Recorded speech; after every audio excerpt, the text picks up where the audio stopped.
दोस्तों नमस्कार, राधे राधे। आप कैसे हैं? चलिए एक छोटी सी कहानी बताते हैं आपको। दो पंडित था, दोनों डेली राजा के दरबार में जाता था और स्नान ध्यान करके श्लोक सुनाता था, राजा से दक्षिणा लेकर के अपना जीवन यापन करता था। एक दिन दोनों गया राजा के पास, तो बोला पहले स्नान ध्यान कर लेते हैं। गया सरोवर में स्नान करने के लिए। एक गया, एक राजा के पास था,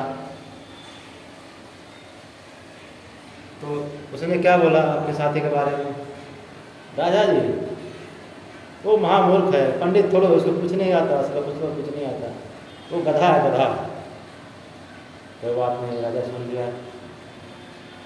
फिर वो पंडित आया स्नान करके, फिर ए गया तो फिर वो पंडित फिर इसके बारे में बोलने लगा, राजा साहब वो पंडित नहीं है, उसको कुछ नहीं आता, कुछ ज्ञान नहीं है, वो बैल है, बैल, मूर्ख है, बैल। राजा दोनों को बात सुन लिया, फिर दोनों स्नान कर लिया, फिर पूजा अर्चना करके जब दोनों भोजन के लिए बैठे तो राजा जी ने थाली में दोनों को परस दिया खाना। दोनों पंडित उठ के खड़ा हो गए गुस्से में, ये तो ब्राह्मण का अपमान कर रहा है, क्या दिया है, ये घास भूसा है, यही खाने का चीज़ है। राजा बोले, देखिए आप ही तो बोले वो गधा है, अब आप बोले वो बैल है, तो गधे और बैल का क्या ख्याल होता है, खाना होता है, वही घास फूस, वही मैं आपको दिया। कहानी समझ में आया दोस्तों?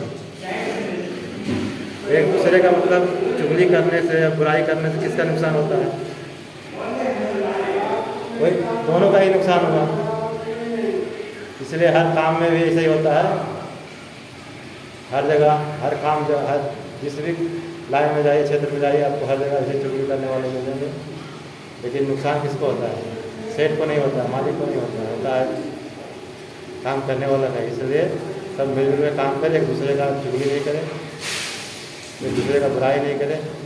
आज हमारी गलती आप किसी को बता रहे हैं, आप कल आप कोई गलती करेगा तो आपकी गलती मैं किसी और को बताऊंगा, तो इसमें से दोनों का इज्जत जाएगा, दोनों का इज्जत भी जाएगा, दोनों का वैल्यू भी नहीं रहेगा। इसलिए दोस्तों किसी का चुगली नहीं करें, किसी का बुराई नहीं करें।